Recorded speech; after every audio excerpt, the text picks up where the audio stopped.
আসসালামু আলাইকুম আমার ভাই বোনেরা, কেমন আছেন আপনারা সবাই? আমি তো আলহামদুলিল্লাহ ভালো আছি। আবারও আসলাম একটা কারি নিয়ে আপনাদের মাঝে। এটা শুধু একটা সিম্পল কারি। আমার গার্ডেনের পটল রান্না করব কাঁঠাল বিচি দিয়ে, অল্প একটু সিমও দিব। তো দেখুন আমি কিভাবে বসাই। একটাই রান্না করতেছি, আছে সালম তিনটা, ঘরের মধ্যে তিন চারটা আছে। বিসমিল্লাহ। তো ছেলেমেয়েরা বলছে, আমার নাতি নাতিদের তো হলিডে, তো আসতে বলছে, তো হঠাৎ করে রান্না করতেছি। একটা আছে, সকালে রান্না করেছি তিনটা, এখন ওরা আসছে বলে আরো একটা রান্না করতেছি। তো এখানে শুকনা উপকরণ দিয়ে দিলাম, এই জিরা, মৌরি, তেজপাতা, আর এখন পেঁয়াজ দিচ্ছি একটা একটা বড় সাইজের পেঁয়াজ দিয়ে দিলাম, আর এক পিস রসুনও দিয়ে দিচ্ছি। আশা করি আপনাদের ভালো লাগবে।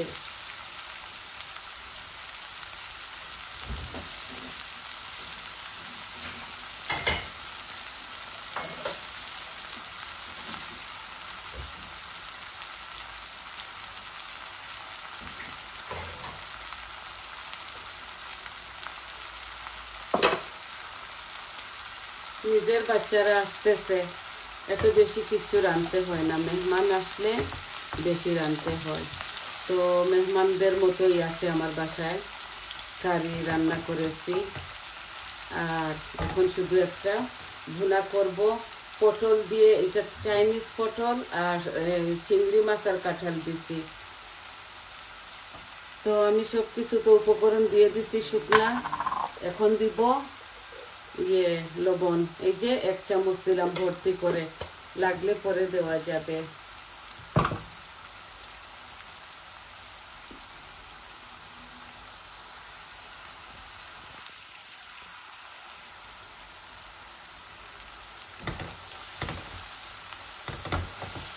লবণও দিয়ে দিয়েছি। এখন যেভাবে আমি রাঁধি ওইভাবেই রাঁধতেছি কারিটা। তো আমার পেঁয়াজগুলো হাফ কুক হয়ে গেছে। এখন আমি মরিচ মশলা দিয়ে দিব, এই যে মরিচ মশলা আমি দিয়ে দিব। প্রথম আমি হলুদ দিচ্ছি, তারপর আমি মরিচ দিলাম 1 চামচ, হাফ চামচ জিরা দিলাম, আর কারি পাউডার দিব 1 চামচ, এই যে ভর্তি করে 1 চামচ দিছি। আর ধনিয়া দিচ্ছি, আর কিচ্ছু দিব না। এই আমার পরিমাণ মতো সব কিছু দেওয়া হয়ে গেছে।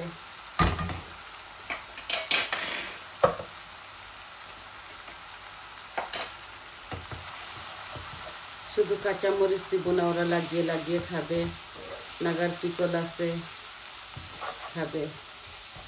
তো আমি এটা এত বেশি ভুনতেছি না, চিংড়িটা আর কাঁঠাল বিচিটা ঢেলে দিব। এই যে কাঁঠাল বিচি আমি পরিমাণ মতো দিচ্ছি।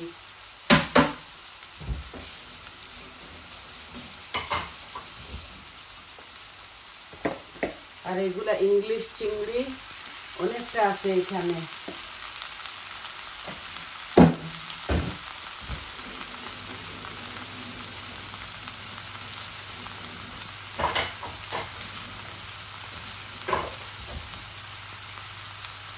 এখানে হাফ কেজির মতো হবে, বাচ্চারা পছন্দ করে তো তাই রাঁধতেছি।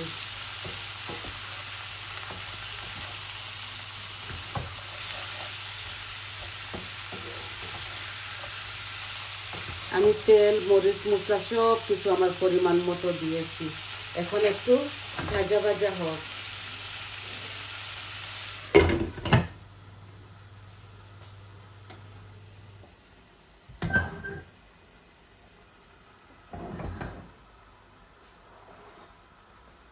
এই যে পটল, চাইনিজ পটল।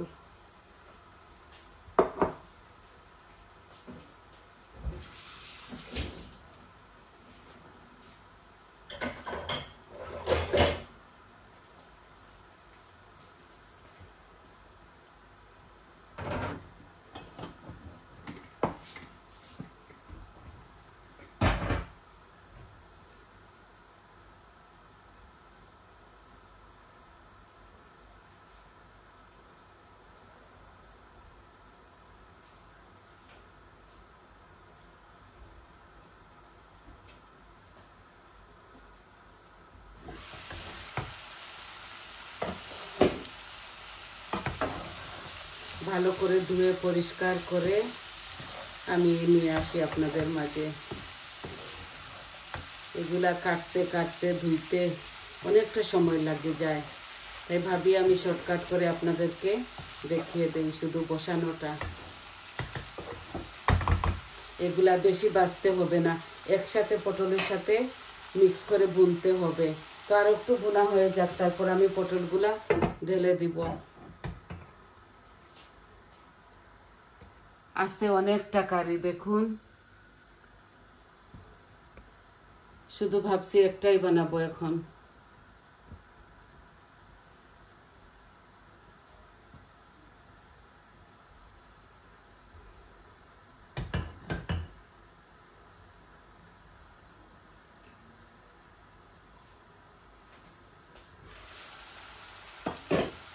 এগুলো এইভাবে ঢেকে ঢেকে বুনতে হবে।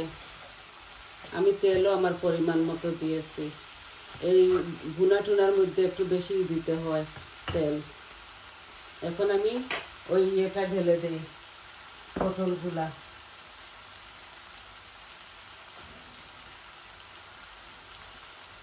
বেশি ধরে নেই আমার কাছে, এইবার অল্প হয়েছে, তো ভাবছি বাচ্চাদেরকে নিয়ে খেয়ে ফেলি।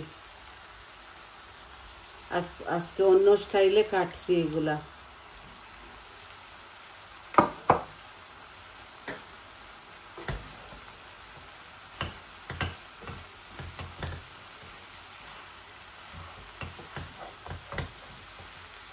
অনেকটা চিংড়ি দিয়েছি, 1/2 কেজির মতো। ভালো লাগে খেতে এইভাবে।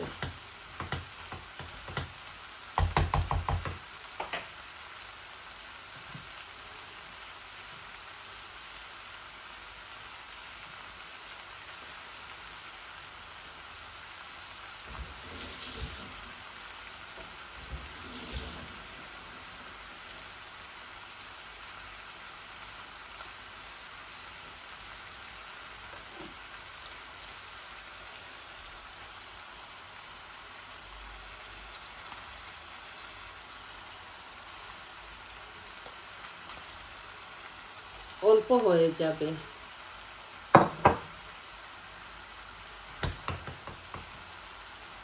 অল্প একটু সিম আসছিল, সিমগুলাও দিয়ে দিয়েছি সাথে।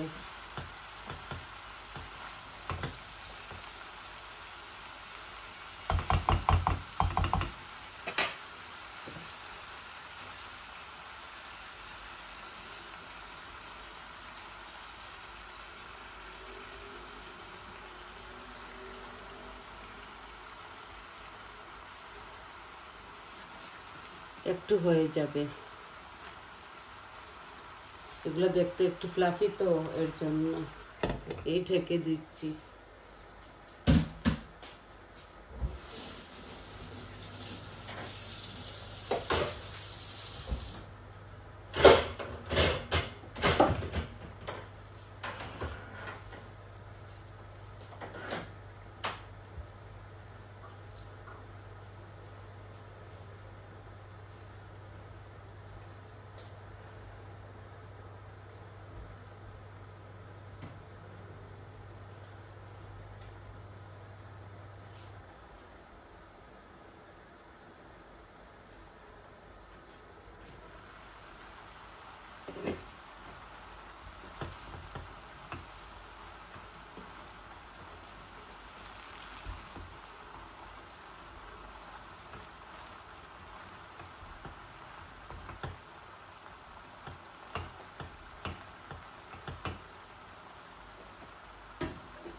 আমি এই কারিটার সাথে কোনো পানি দেব না। এইভাবে দেখবেন একদম ঝিঙ্গার মতো গলে যাবে।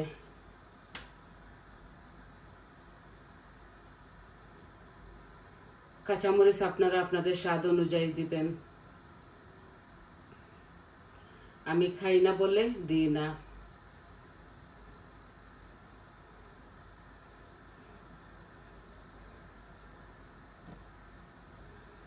ধনিয়া পাতা আর একটু নাগামরিচের পিকল দিব এটার সাথে।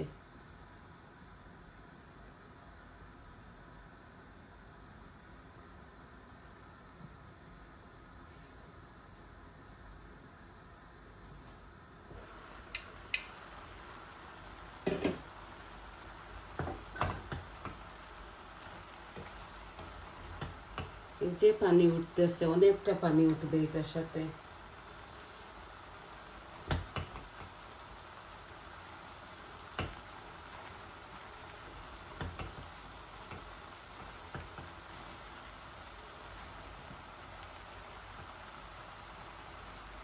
খুব মজার স্বাদ হয় এটা, এভাবে রান্ধে খেয়ে দেখবেন আপনারা।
দেখছেন কমে যাচ্ছে, ভাবছি এটা আপনাদেরকে দেখাই। অনেকটা দিয়েছি, একটু হয়ে যাবে।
ভাবছি আর একটা পিঠা বানাবো নতুন ডিজাইনের, হয়তো আপনারা জানেন হয়তো জানেন না।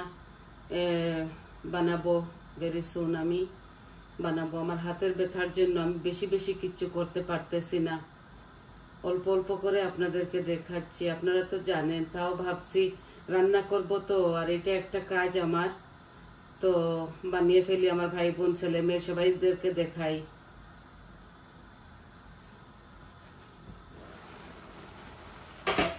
দেখছেন অনেকটা পানি উঠবে এটাতে, ভুনে ভুনে হাফ হয়ে যাবে, এই দেখুন। আর চিংড়ি থাকবে বেশি, আর চিংড়িটা এমনিতে ভুনা করতাম, তাই ভাবছি এইভাবে ভুনা করে ফেলি।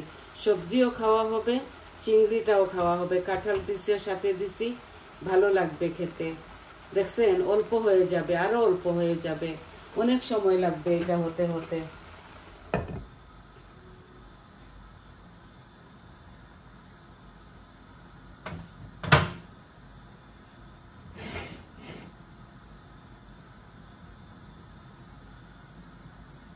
এইবার ওয়েদারের কারণে গার্ডেনে বেশি কিচ্ছু হচ্ছে না, অল্প অল্প হয়েছে সব কিছু, তাও আল্লাহ শুক্রিয়া যা হয়েছে। আর আমি বেশি যত্নও করতে পারতেছি না ইদানিং, যতটুকু পারি করি।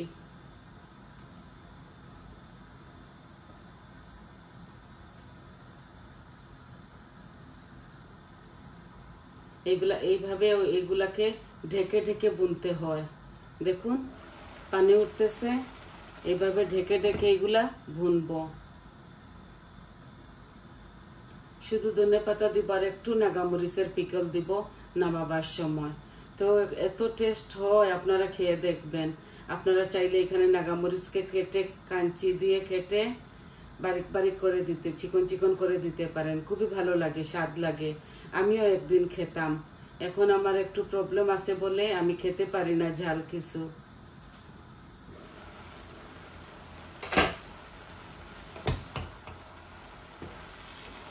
দেখছেন অনেকটা সুন্দর হচ্ছে মাশাআল্লাহ, মজাও হবে, মিষ্টি মিষ্টি লাগবে, একদম ঝিঙ্গার মতো, চিচিঙ্গার মতো এই কারিটা। আমি এখন জালটা কমিয়ে ফেলবো আর শুধু ভুনবো, এখানে কোনো পানি ব্যবহার করব না, আমি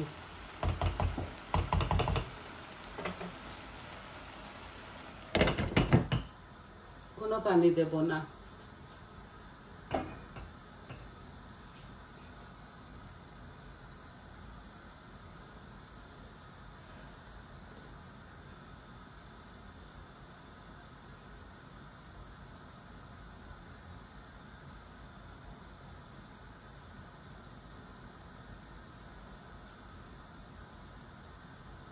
দেখি ভালো লাগলে হয়তো আজকেই নাস্তার সাথে বানিয়ে ফেলবো ওই বানানার পিঠাটা। আপনারা তো তালের পিঠা করেন, আমরা তাল পাই না এই দেশে। তালের যদি পল পেতাম তাহলে এইভাবে সুন্দর সুন্দর করে বানাতাম। আমি তো দেখি সবাই বানাচ্ছে ভিলেজ ফুডে, তো এই দেশে এইগুলো আসে নাই, এখনো আসবে, সব কিছু আসতেছে যখন তালও আসবে, তালের এই পল্পটা আসবে। আমি বানানা দিয়ে বানাবো একইভাবে, দেখছেন এই পানি উঠবে। এখন বেশি নাড়াচাড়া করবো না, জালটা কমিয়ে, এই দেখুন হাফ হয়ে গেছে, দেখছেন। এখন আমি জালটা কমিয়ে আপনাদের মাছ থেকে চলে যাব, নামাবো আরো 10 মিনিট পর। আর নামাবার সময় ধনেপাতা দিয়ে দিব। এগুলো এখন আস্তে আস্তে জাল হোক, মিডিয়াম আঁচের মধ্যে রেখে দেই, এই স্লো গ্যাসের মধ্যে রেখে দেই আস্তে আস্তে কাঁঠাল বিচিগুলা আর আমার এই ইয়েগুলা হয়ে যাক, আরো 10 মিনিট থাকবে এইভাবে। তো এই শর্টকাট কারিটা আমি আপনাদের মাঝে নিয়ে আসছি, আই হোপ আপনাদের ভালো লাগবে। তো সবাই ভালো থাকুন, সুস্থ থাকুন আর আমার পাশে থাকুন। এই দেখুন কত সুন্দর হয়েছে, আরো জাল খেতে হবে। তো অনেকটা লম্বা হয়ে যাচ্ছে ভিডিওটা, আমি এখানেই রাখছি। সবাই আমার চ্যানেলটাকে সাবস্ক্রাইব করবেন, কমেন্ট দিবেন, লাইক করবেন আর বলবেন আপনাদের কেমন লাগলো। তো আজকে এই পর্যন্তই, তাহলে আসি, আসসালামু আলাইকুম।